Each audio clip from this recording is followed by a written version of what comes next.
5. Phew, my therapist said that should work. 5 deep breaths. Grounding, I think that's what she calls it. I thought the next time I'd be at this hospital with you would be at the birth of your child. I'd stare at you through these glass windows, watch my daughter fulfill her dream of becoming a mother, or what used to be your dream, at least.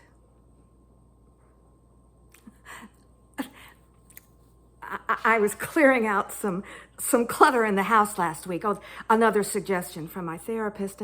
I was putting together a box of your things to deliver, and I was going to bring it over the day you know what happened. I came across your favorite animal, stuffed animal from when you were a kid.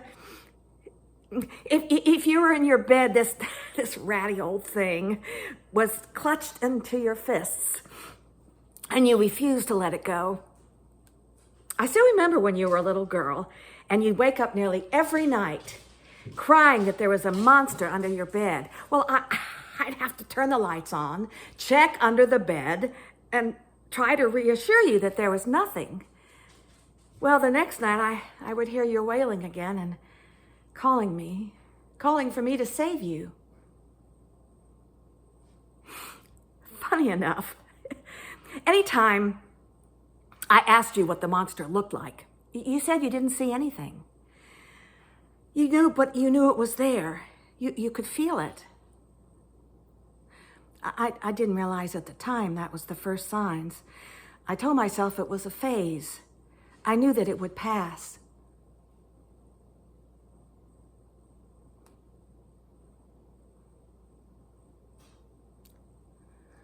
When you grew up, when you became an adult, I worried more and more about your drinking.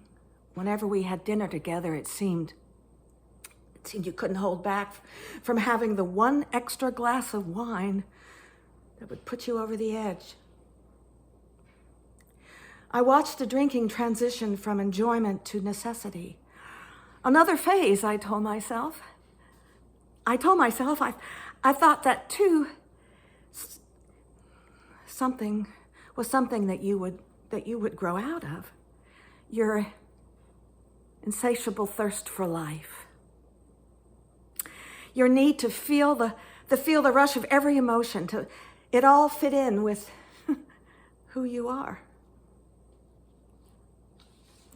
After your surfing accident, I should have said something when the doctor prescribed you Oxy. There was an eagerness about the way you reached for that bottle. I noticed, yet chose to turn away. It's hard for me to say the word. Saying it out loud makes it sound too real. But you're an addict.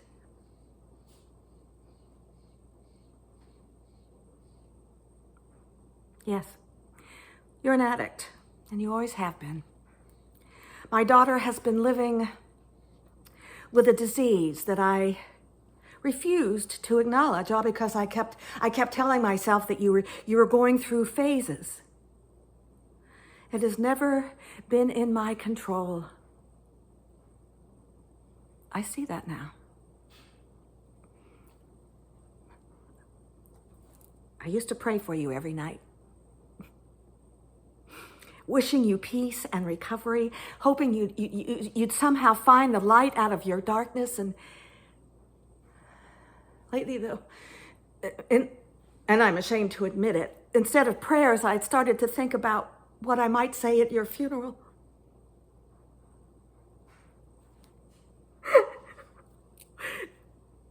What kind of mother am I? Already writing the eulogy I'd share to reflect my daughter's life. This isn't the way it's supposed to be. You know, you should be the one mourning me. I'm so mad at you.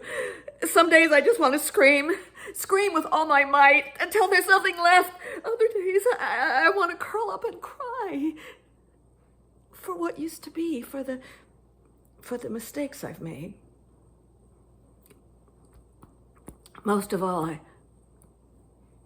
I want to cry for all those years when I knew there were signs and chose to look the other way. If you could just talk to me, baby. I don't think this is the way you'd want your story to end.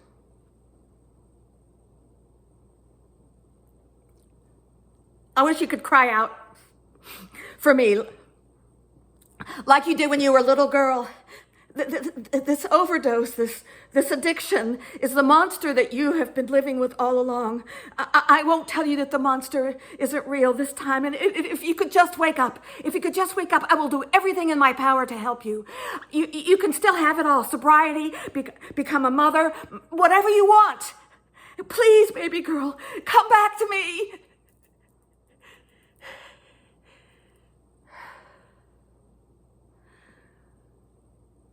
1, 2, 3.